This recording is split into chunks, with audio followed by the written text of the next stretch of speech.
நண்பர்களே, நான் இன்னைக்கு உங்களுக்கு ஒரு கதை சொல்ல போகிறேன். அந்த கதையை கேளுங்க. வாங்க கதைக்குள்ளே போயிடலாம். ஒரு தோட்டத்தில் ஒரு மாமரம் இருந்தது. அந்த மாமரம் வளர்ந்து நல்லா பழங்கனவைகள்லாம் காய்ச்சி நல்லா பூத்துக்கணும். அந்த மரத்துக்கிட்ட ஒரு சின்ன பையன் அந்த மரத்துக்கிட்ட ஸ்கூலுக்கு போகிறவங்களாம் நல்லா விளையாண்டுட்டு இருப்பான். அப்புறம் கொஞ்சம் பெரிய பையன் ஆனவுடனே அந்த பையன் ஸ்கூலுக்கு போயிடுவான். அப்புறம் ஸ்கூலுக்கு போயிட்டு போகிறதுனால அப்புறம் வாரத்துக்கு ஒரு வாட்டி அந்த மரத்துக்கிட்ட வந்துட்டு உட்காரும்போது அப்போ அந்த மரம் அந்த சிறுவன்கிட்ட கேட்டுதான், இன்னும் இப்போ நீ என் கூட விளையாட வரதே இல்லை அப்படின்ட்டு. ஐயோ, நீ வேறு, எனக்கு ஹோம்ஒர்க்கு, ஸ்கூல் படிப்பு, டியூஷன் இப்படின்னு எனக்கு இப்போ விளையாடவே நேரம் இல்லை அப்படின்னு.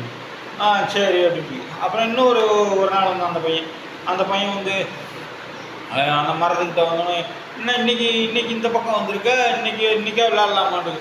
ஐயோ, இன்றைக்கி விளையாட முடியாது, எனக்கு ஒரு கிரிக்கெட் பேட் வாங்கணும். அதுக்கு என்ன பண்ணுறதுன்னு தெரியாமல் நான் யோசிச்சுட்டு உடனே அந்த மரம் சொல்லிச்சான், என் மரத்தை சுற்றி எவ்வளோ பழங்க காய்ச்சிட்ருக்கு, அதெல்லாம் பறித்து கொண்டு போய் விற்று காசாக்கி பேட் வாங்கி கொண்டு. உடனே அந்த பையனும் அந்த பழங்களெல்லாம் பறிச்சுட்டு கொண்டு போய் சந்தையில் விற்று காசாக்கி பேட். அதுக்கப்புறம் அந்த பையன் அந்த மரத்துக்கிட்டே வரதில்லை. அப்புறம் இப்படியே காலங்க ஓடிக்கிட்டே இருந்தது. அப்புறம் கல்யாணம்லாம் முடிச்சு நடு வயசில் அந்த மரத்துக்கிட்ட வந்தான். அப்போ அந்த மரம், வா இப்போ நம்ம 2 பேரும் விளையாடுவோன்ட்டு இருக்கு.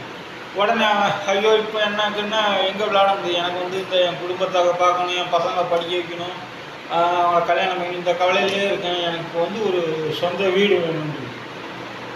உடனே அந்த மரம் சொல்லியிருக்கு, ஒன்றும் கவலைப்படாத, என்னோடய கிளைங்க எடுத்துகிட்டு போய் நீ வீடு கட்டிக்கும்.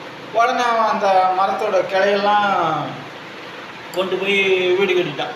இப்படியே போச்சு. இப்படியே போனோம்னா அப்புறம் இன்னும் கொஞ்ச நாள் ஆச்சு. அப்புறம் நல்லா வயசான அப்புறம் அவன் வந்தான்.